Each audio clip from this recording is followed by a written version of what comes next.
안녕하세요. 평생학교 시청자 여러분. 주류문화 칼럼니스트 명우입니다. 고대 그리스 단어는요, 영어의 언어학적 요소에 엄청난 영향을 미쳤죠. 특히 대표적으로 심포지엄이라는 단어가 있습니다. 심은 함께라는 뜻, 그리고 포시스는 와인을 마신다는 뜻이죠. 즉, 심포지엄은 함께 와인을 마신다는 뜻입니다. 자, 그래서 이 심이 함께니 심이 들어간 것은 모두가 같이 한다는 뜻이 있죠. 그래서 함께 연주한다는 심포니, 함께 공감한다는 심패시. 이러한 단어를 보면은 고대 그리스의 언어가 얼마나 영어에 큰 영향을 미쳤는지 알 수 있습니다. 자, 그리고 드디어 이제 등장합니다. 술의 신 중에서 가장 유명한 존재, 바로 그리스 와인의 신인 디오니소스죠.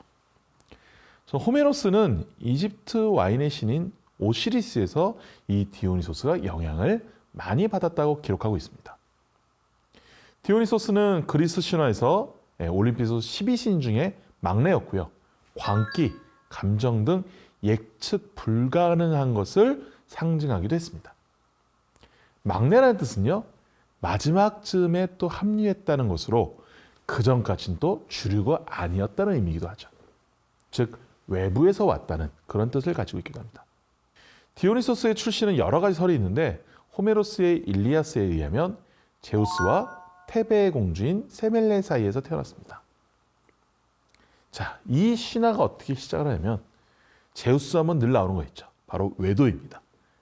자, 그리고 늘 제우스의 외도에 화가 나는 인물이 있죠. 바로 헤라입니다. 자, 제우스의 외도에 화가 난 헤라는 이 제우스의 외도 상대인 세멜레를 없애기로 하죠. 근데 자신의 손에 피를 묻히기는 싫었어요. 그래서 가장 슬픈 그리고 가장 잔인한 목소리를 기획합니다. 뭐냐? 바로 제우스의 손으로 세멜레를 죽게 하는 것이었어요. 제우스는 원래 번개를 늘 가지고 다녔죠. 그 존재가 번개 아닙니까, 제우스는? 그래서 번개를 인간에게 보이면 죽을 것이 명백했습니다. 하지만 그렇기 때문에 제우스는 늘 인간 앞에서는 그 번개를 숨겨왔죠. 헤라는 이 점을 이용하기로 한 것이었어요.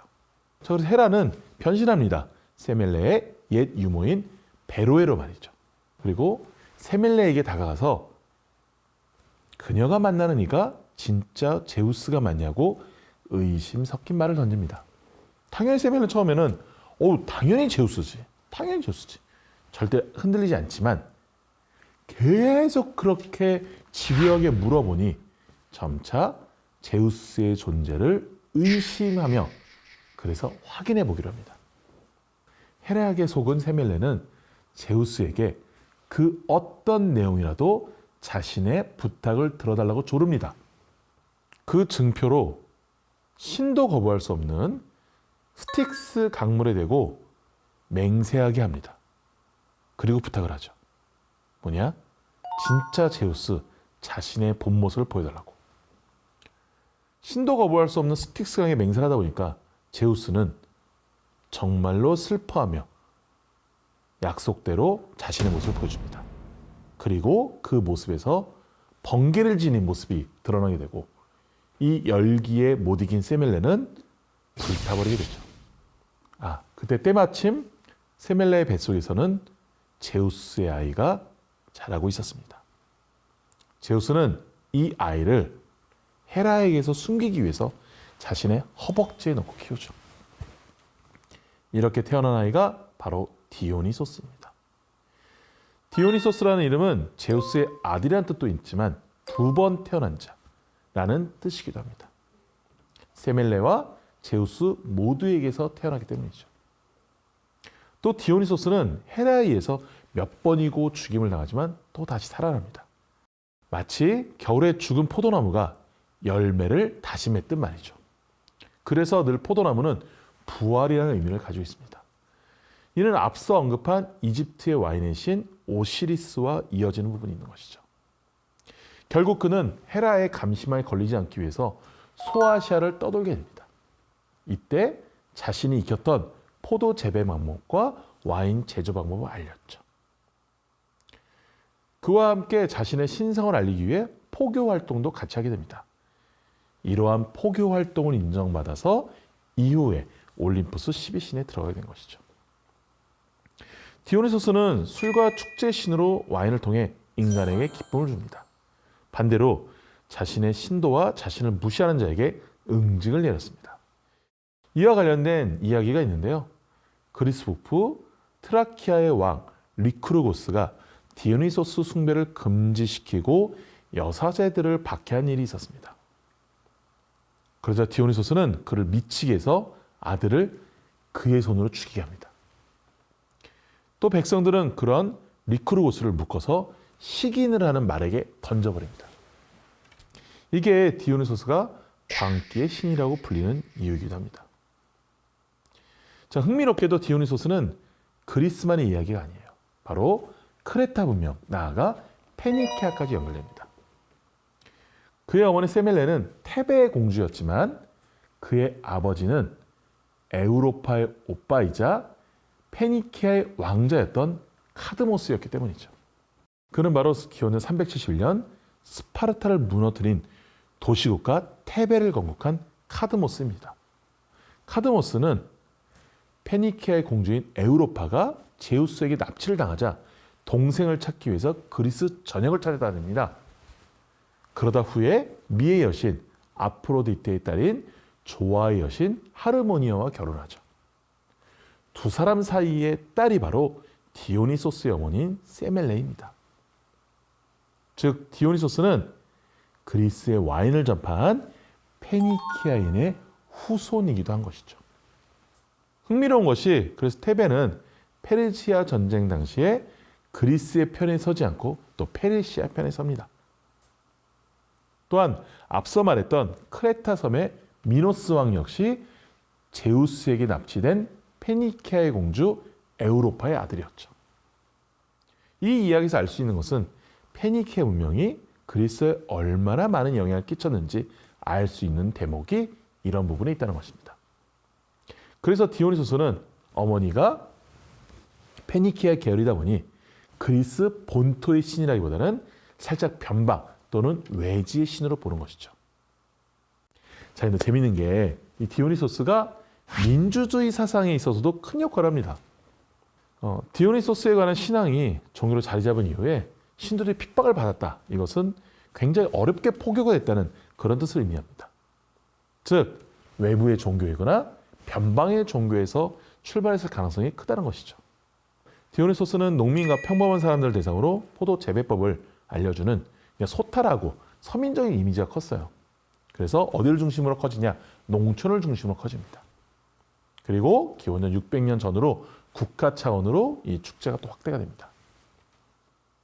죽었다가 살아나는 포도나무와 같은 이 모습을 가진 디오니소스에게 겨우내 말라있던 죽음의 땅에서 새싹이 돋아나 풍성한 수확을 할 수 있는 이러한 것을 기대하며 제의를 바쳤죠. 그러면서 이 문명으로부터 억눌려졌던 자유와 또는 무질서에 대한 갈망을 축제 기간 동안 또 엄청나게 또 해소를 했던 거예요. 그러면서 여기서 이 축제에서 뭐가 나타나냐? 드라마, 연극이 나타나게 됩니다. 원래 합창곡을 모아서 경연하게 한 것이 이 드라마의 또 연극의 시작인데요. 자, 이러면서 배우의 연기와 대사를 넣게 된 거예요. 자, 그러면서 이 연극에서 이 인기가 있었던 것이 바로 뭐냐? 비극이었습니다. 이 비극은 주인공이 엄청난 고통과 그 파멸 이런 것들을 간접적 체험을 하게 되죠. 이것을 통해서 함께 울고 함께 웃고 하면서 같은 시민으로서의 연대감이 생기는 거예요. 또 정치의식도 고양되는 거죠. 디오니소스 극장에서는 약 10,000명에서 20,000명 정도의 관객이 몰렸는데요. 이때 비극적인 거 하면 늘 빌런이 등장하죠. 자, 빌런은 폭정을 일삼는 정치가 또는 독재가 있습니다. 자, 이것을 보고 시민들은 그 빌런, 즉 독재자에 대해서 비난을 하죠. 이러한 비난을 통해서 서로 소통하고 교류함으로써 이들이 정치적 소양을 갖는데 큰 역할을 했다는 것이에요. 결국 연극이 민중들의 의식을 고취시켜서 민주주의의 발달로 이어지게 했다는 것이 바로 디오니소스의 큰 영향력이기도 했습니다. 자, 그리스는 로마와의 마케도니아 전쟁을 통해 기원전 148년 로마에 완전히 복속이 되죠. 그리하여 이러한 와인 문화는 또 로마로 이어지는데, 이렇게 그리스의 디오니소스는 로마에서 바쿠스라는 이름으로 또 불리게 됩니다. 우리가 잘 아는 그 자양 강장제의 이름이 여기서 유래가 된 것이죠. 참고로 그리스 와인잔은 무척 넓은데 이것은 와인만 마시는 것이 아닌 물도 넣고 다양한 허브를 넣어서 마시기 위함이었습니다. 약간 우리의 비하면 화채 같은 느낌? 그리고 어떻게 보면은 약간 와인 칵테일 같은 그런 느낌이 있기도 했던 것이죠. 이러한 그리스의 와인 문화를 흡수한 로마의 와인 문화가 커지게 되는데, 이러한 로마 와인 문화에 불을 더 붙인 것은 또 그들의 영원한 적수이자 라이벌이었던 하니발 장군의 모국인 카르타고였습니다. 이때 단순히 문화만 전파된 것이 아닌 와인 제조 매뉴얼 그리고 포도 재배법이 로마로 전수가 되죠. 자, 카르타고는 페니키아 식민지이기도 했는데요. 기원전 500년경에 카르타고의 농업학자 마고가 포도 재배 및 와인 만들기에 대한 내용을 약 28권의 책으로 정리합니다. 자, 그리고 카르타고는 기원전 264년부터 146년까지 약 120년 가까이 로마와 포에니 전쟁을 벌이게 되죠. 자, 3차 포에니 전쟁 이후 카르타고가 로마에게 완전히 멸망해서 이 책은 로마로 넘어가게 됩니다. 포에니 전쟁이 끝난 것은 146년, 그리스 마케도니아가 멸망한 2년 후가 되는 것이죠. 이렇게 지중해 패권은 카르타고와 마케도니아에서 완전히 로마로 넘어가게 됩니다. 포도 재배와 와인 만들기는 로마에서 그리고 더욱 발전하게 되죠. 로마의 작가인 콜르메르라는 인물은 서기 65년에 로마의 포도 재배에 대한 상세한 기록을 농업론이라는 12권의 서적에 정리했습니다. 이를 통해 로마의 포도 재배 지역도 늘어났죠.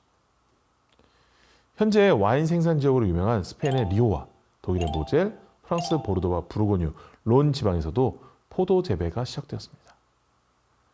로마의 포도 재배는 경사면에 포도 재배하는 것을 이상적으로 생각했는데, 차가운 공기가 사면을 따라 내려온 후 협곡 아래에서 머물렀기 때문이죠. 하지만 차가운 공기는 포도 재배에 좋은 영향도 주지만 과하면 포도의 광합성이 필요한 온도를 빼앗기도 합니다. 그래서 동절기의 서리피로 이어지기도 하죠. 그래서 굉장히 잘 재배를 하는 것이 중요하다, 이렇게 좀 말씀드릴 수 있습니다. 자, 다음 시간에는 프랑스를 견제한 로마, 결과적으로 프랑스 와인을 키워버리다에 대해서 얘기해 보도록 하겠습니다. 네, 감사합니다.